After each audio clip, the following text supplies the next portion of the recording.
Hello everyone. Hello Doc Early. Have a good day po. I hope you are all keeping safe. And welcome to Educational Planning subject. I am Miss myself Abilia Mabag, the fourth presenter today, and my topic is about educational development patterns and issues. It focuses on education for all, or the EFA, and comparing participation in education worldwide. Educational development patterns and issues. This section starts with a brief recapitulation of the main goals for educational development, which were adopted at the World Education Forum in Dakar in 2000 by governments, non-governmental organizations, and multilateral and national development assistance agencies. The ambitions set forth in the Dakar Framework for Action are then confronted with some major worldwide trends, characterizing the actual expansion and development of different subsectors of education. Let us know first the history where EFA created. 1. Education for All, or the EFA, is a global movement led by UNESCO, or the United Nations Educational, Scientific, and Cultural Organization, aiming to meet the learning needs of all children, youth, and adults by 2015. Next, the movement was launched at the World Conference on Education for All in 1990 by UNESCO, UNDP, UNICEF, and also the World Bank. UNESCO has been mandated to lead the movement and coordinate the international efforts to reach education for all. Governments, development agencies, civil society, non-government organizations, and the media are but some of the partners working toward reaching these goals. Then, 10 years later, with many countries far from having reached this goal, the international community met again in Dakar. So they identified 6 key education goals, which aim to meet the learning needs of all children, the youth, and adults by the year 2015. Alright, education for all. The 6 Education for All goals adopted at the World Education Forum in Dakar in 2000 express the major goals for educational development which were agreed upon at the international level. So these EFA goals are the following.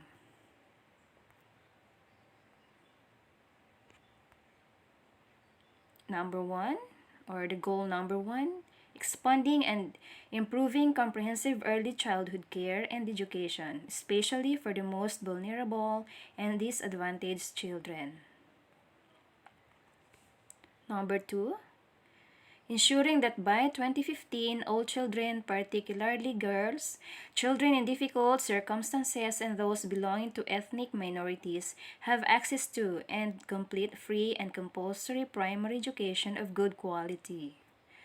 Goal number 3, ensuring that the learning needs of all young people and adults are met through equitable access to appropriate learning and life skills programs. Goal number 4, achieving a 50% improvement in levels of adult literacy by 2015, especially for women, and equitable access to basic and continuing education for all adults. Goal number 5, by eliminating gender disparities in primary and secondary education by 2005 and achieving gender equality in education by 2015, with a focus on ensuring girls full and equal access to and achievement in basic education of good quality. And the last goal, by improving all aspects of quality of education and ensuring excellence of all so that recognized and measurable learning outcomes are achieved by all, especially in literacy, numeracy, and essential life skills. Let's watch this video for EFA. Everyone is different.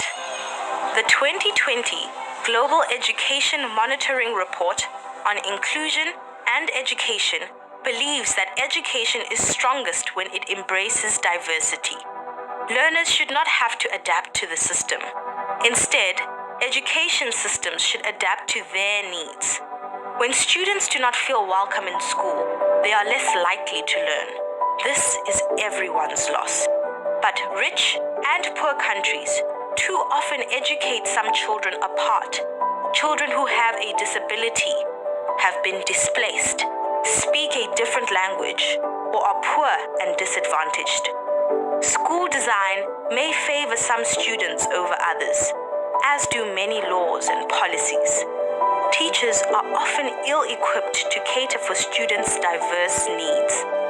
Children may not recognize the way they are portrayed in textbooks. Some may not see themselves there at all.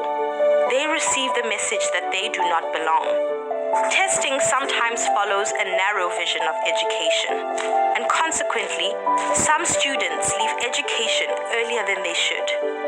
These are complex problems to solve, but a belief in the right to education is a belief in inclusion. Children have different learning speeds and needs. They need curricula that are flexible, creative, and relevant. How we prepare teachers matters. They must be given the tools and training to achieve our vision for reform. The resources we know can help the marginalized, educators, support staff, and equipment should be shared so that everyone can benefit. Better data on those left behind will help us reach them. Disadvantages often accumulate. We can't address inclusion one group at a time. Redressing these disadvantages requires funds. These must be equitable and target individual-specific needs. We must work together on these tasks across government ministries, from central to local authorities, with civil society supporting governments, and schools opening doors to the community. Inclusion in education requires a change in mindset in society, so that education for all means education for everyone, without exception. Achieving this is everybody's business, including yours.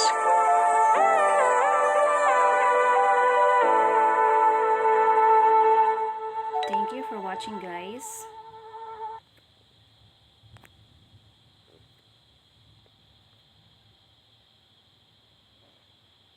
Let's proceed to the next topic, comparing participation in education worldwide.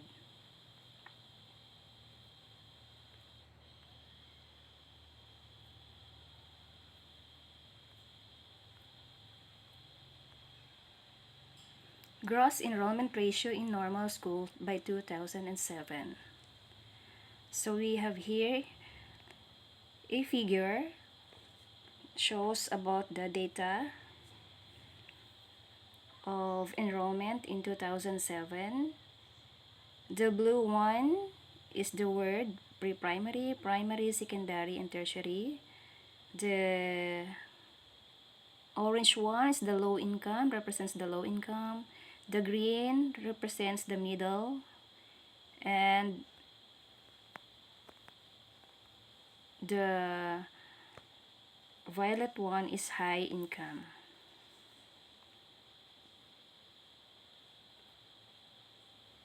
Okay, so comparable data.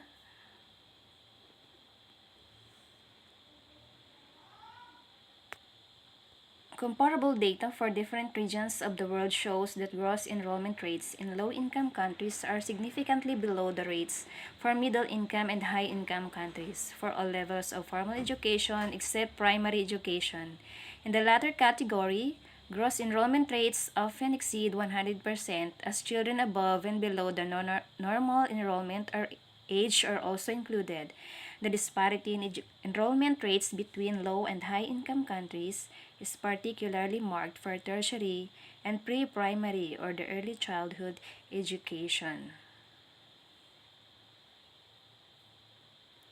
Education completion and outcome rates, also by the year 2007. So this is worldwide. Countries by the income level, primary completion rate or percent of relevant age group, youth literacy rate age 15 to 24, adult literacy rate age 15 and older. So the primary completion rate is 85. The youth literacy rate, male 91, female 86. Adult literacy rate is 87 for male and 78 for female. Low income 65%.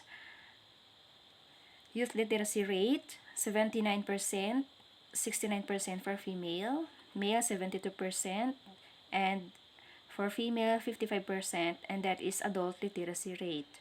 Middle income, primary completion rate, so 93, higher. Youth literacy rate sa male is 94, sa female is 91. Adult literacy rate, age 15 and older, is 90% and female is 80%.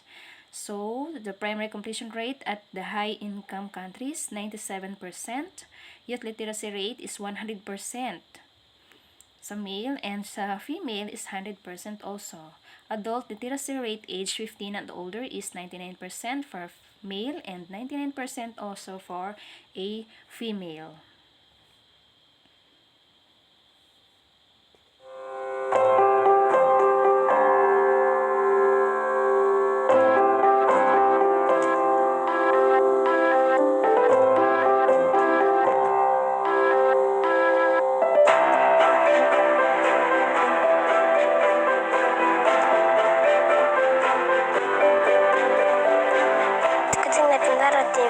Miandry sy mianatra kaya tantara.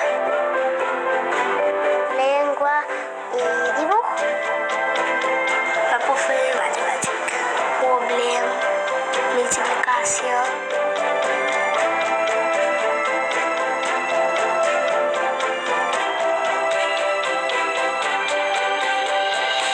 Kita pero to pinagula amon. Itsok li amon. Upay pag-eskwela. When I see Ebola, I'm feel very sad. That is why I say I want to become a medical doctor. Les cosas que gozo, a permitir tener esa agua, ya dame respetable.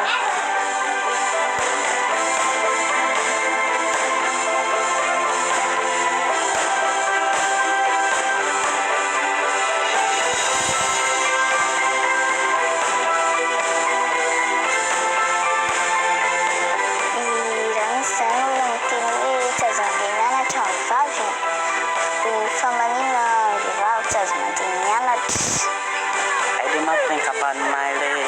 I feel free.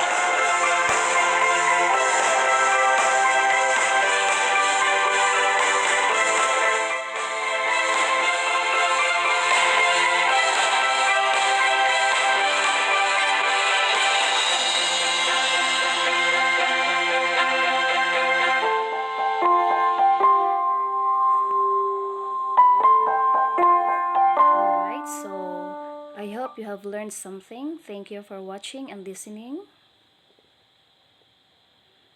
Have a nice day and God bless us all. Once again, I am myself, Abelia Mabag, the presenter. Bye!